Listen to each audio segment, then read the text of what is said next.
So I got the body, I got it finished down to 320. I didn't feel it was necessary to finish it any more than that because I want a little grain in there, because we're gonna use this rub and buff and rub some silver into the grain after we've done our staining.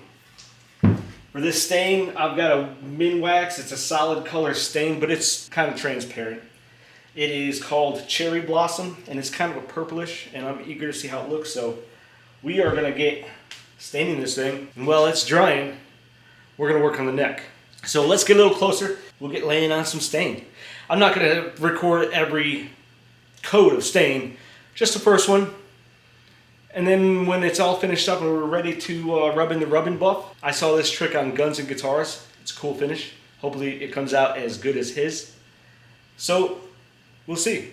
And then we're gonna rub it down with some teak oil and finish it up, even the neck. So let's get to staining. I'm thinking it might be better just to use a paper towel and rub it in.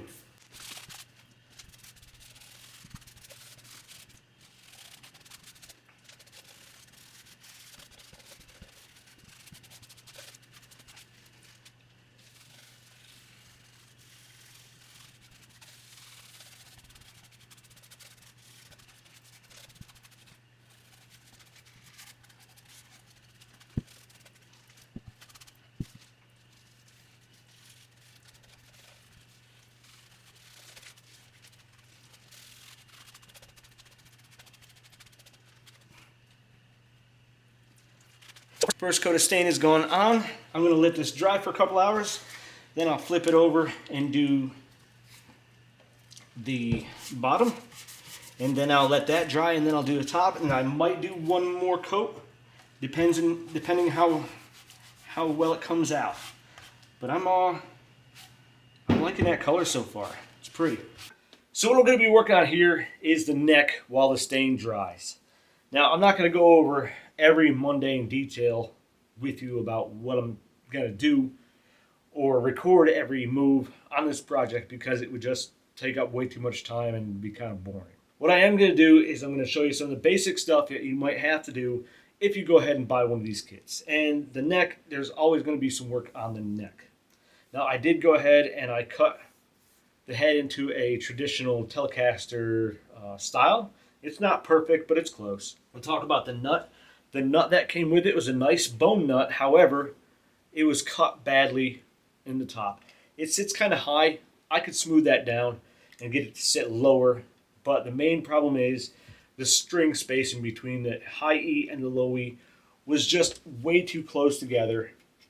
And it would have put the strings, the two outside strings, too close together on the fretboard, and it wasn't going to work. I'm probably going to buy a better one later on, but for now, I've got this cheap plastic one that probably came off of a Squire Strat or something like that, and it fits about the perfect height. And I'm just going to take a little tiny dab, a couple dabs of super glue, probably here and here, just enough to hold it in, not enough to really make it bond with it, because that can be a problem later. So just, you have to be very careful with super glue. I got some Type Bond. I should probably use some Type Bond, and maybe I will. But just a little dab, just enough to keep it in and keep it from sliding left and right in there and get it all lined up. That'll come later on, though. Until then, I do have some sharp fret edges that I need to dress up. And I got some lines here. Let's get a close-up and start looking at my face here. So this probably isn't the most ideal angle, but it's the best one you're going to get for now. Now you'll see along the frets, I've got some black markings. I did use this tool right here, and I made sure the neck was nice and straight before I started. And then I used this fret rocker. And with a fret rocker, all you do, you go along 3 frets and you see if it rocks in the middle. And if it rocks in the middle fret, that means that fret needs to be smoothed out or leveled. Same thing. So you go all the way down, and when you find a high spot, you mark it with a marker. Now, some of these just look like they might not have been pounded down good enough when they were put in this guitar. It might have just been a quick press. So before I go putting in all the work with a fretstone and trying to get them nice and level, I'm going to use a mallet, just a simple soft face mallet, and I'm going to see if I can pound them down to where they don't rock anymore. So I got to be careful. I got to go slow and steady, and I want to make sure I'm at a hard surface. So if it's resting on the headstock and you got a gap underneath, you don't want to go pound it on your neck, okay? Make sure you got a good solid surface underneath. So I'm going to use the desk here, and I'm just going to see if I can pound this first one, because it does look like it sits a little high, and if I can get it down there without putting that much work to it, and I can just polish them, that's going to be great.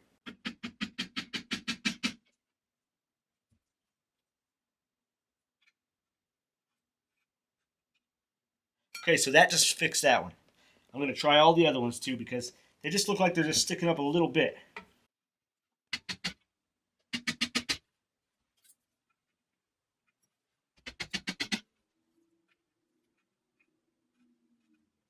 Perfect. So far, we're 2 for 2, and I won't have to be grinding them down. I can just kind of work on it and polish them.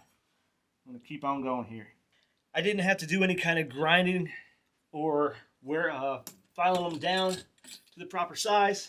I was just able to hit them down with a hammer and get them all smoothed out. So now I can pretty much just polish the ones that need to be polished and focus on the frets out here. And there are some sharp fret ends and edges. I'm going to get rid of my hammer here.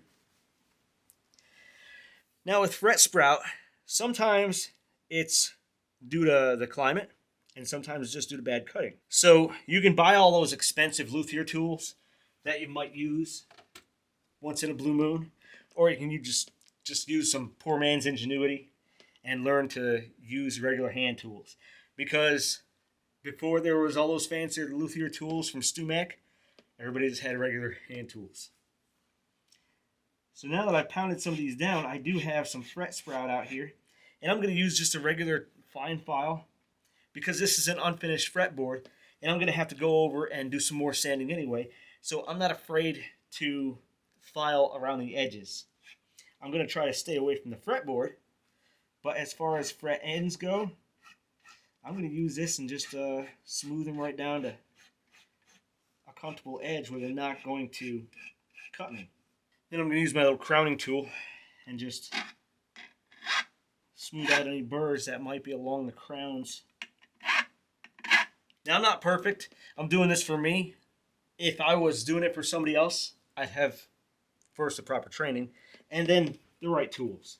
But since I'm just doing this for myself, and it's not trying to be perfection, I may not be doing everything the right way. That's okay. If it works, it may not be the right way, but it's pretty close.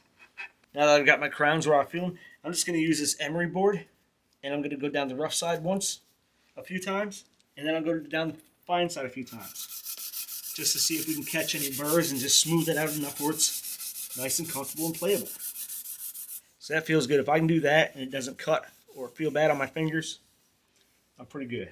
Now to polish them, I've got these good old fret erasers that work really well. Now when I get down to fine polish, I may use a Dremel. So I'm not going to bore you with all the super details, but I do have these guards here. Obviously the big ones for the bigger fret, small ones for the smaller frets down here. And I'm going to start with the roughest one, which is the bright green one. Second is the olive drab, and the fine one is the blue one. So what I can do, I can start from either end, it doesn't matter. I'm just going to put this right on here and go at it. However, these couple frets down here have some big burrs. I'm going to start from the other end because there's some big burrs down there I might have to grind down with a stone. I mean, I could start that right here if I wanted to.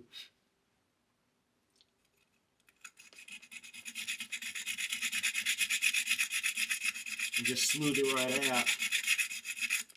Those would look pretty rough right now, but by the time we get all done, it's going to look good. So with these ones, we're just going to start big guard. And just use the fret polisher to work on them. I'm going to do one or two here real quick and time lapse. Then I'll show them to you. And then when I totally get done, then you can see the finished product.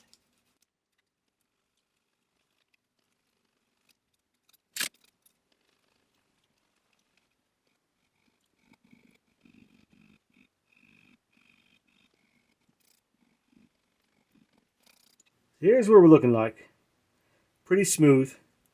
And in the end, once I run some polishing compound on them with the Dremel very lightly, so you don't overheat them, they'll look a lot better. So I'm going to get this done and I will show you the finished product. So far, I've done a ton of work on this neck tonight. I've got the fret ends nice and smooth. I polished the frets up by hand, the best I can get them. But I'm going to save the final polish for after I do the finish on this neck. That way I can tape everything off before I use the Dremel and use some polishing compound to get them nice and shiny and smooth. So I haven't decided yet how I want to finish it, but I'm thinking that I'm going to take T-coil and right with the pocket where you can't see it, I'm going to do a little T-coil here. And I've got some gun stock and some stain called Cognac, which is a little dark, that I might try to put on the back here. And I think it'll look nice against the purple, but against the light side. But if I do the Cognac, I don't want it to bleed into the fretboard, which I think I'm just going to finish with T-coil. So those are some plans, but we'll see in the final run. Still sanding up the body. The next step is the rub and buff into the grain to see how that comes out. See you in the next one.